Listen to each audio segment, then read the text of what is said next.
Greetings. I am Reverend James DeBoer, and I co-pastor the Tree of Life faith community. I've been preparing several short presentations on perceiving and analyzing the three broad forces at work in American society in this moment, which are the forces of empire, ethnarchy, and mutuality. Empire is the global system of economic exploitation headquartered in the United States that relies on military force and deployment of the legal system to extract money from poor people, from middle-class people, and from the natural world in order to reward the wealthiest with ever greater profits. Ethnarchy is a reaction against empire that uses ethnicity to define who really counts as an American. A mutuality is the vision of both economic justice and racial integration. Of these three, I choose mutuality, although I realize that I participate in one way or another in both empire and ethnarchy as well, like it or not. So my message for today is, why do I choose mutuality? And the answer goes back to the fact that other kids bullied me in elementary school and middle school. This bullying was probably along the lines of what anyone else experienced who was bullied. Other kids roughed me up physically and made fun of me relentlessly. This lasted from about 3rd to 8th grade. I could give you half a dozen theories why me and not someone else, but I don't think that really matters much. In 5th grade, I was sitting with some other kids having lunch in the cafeteria.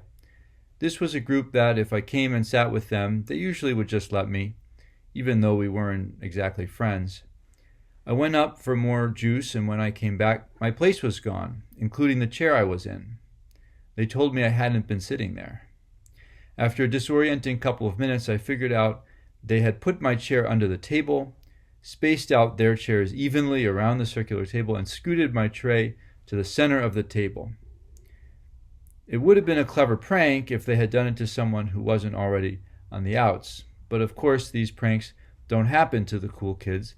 They happen to kids like me, who then experience it as proof positive that we don't matter, and if we were to stop existing, no one would notice, except maybe the bullies wouldn't have anyone to pick on. In 6th grade, our social studies teacher told all students to prepare a chart mapping the social groupings of our class. I went about the project grouping people by their interests: sports, music, video games, things like that. But I learned that pretty much all the other students understood this assignment as ranking the class in order from most popular to least popular. And of course, I was pretty much at the bottom of everyone's list. Learning that I not only felt like the class loser, but was widely perceived as that, was jarring and alienating. But it planted the seed of an insight that I think I was vaguely aware of, even at that time.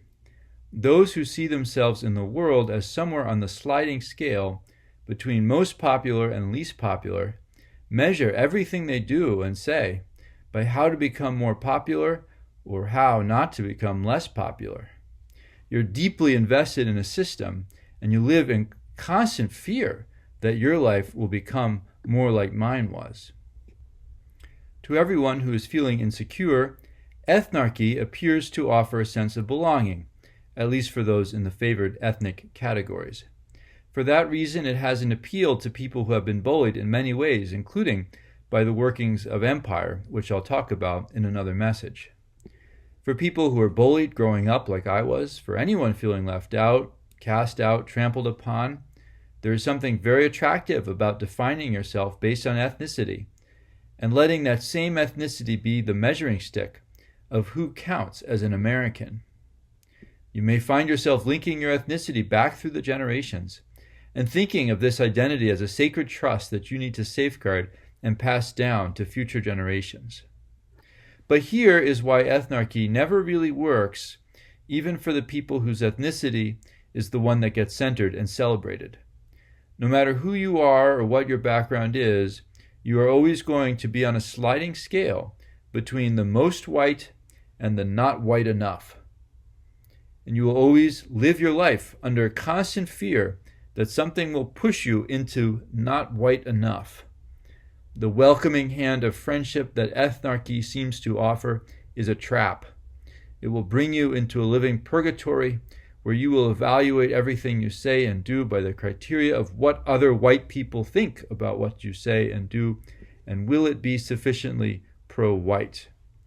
Because you will know, as my 6th grade classmates knew, that 1 or 2 words from the people at the very center, and your world turns upside down.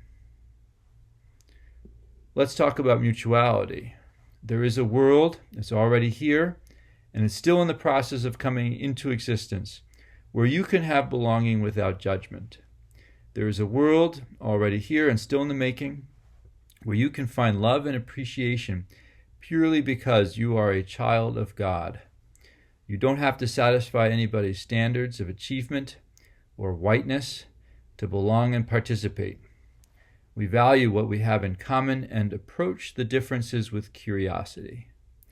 This is the world that Dr. King lived and died for racial justice and equality, and for economic justice and equality for people of all backgrounds.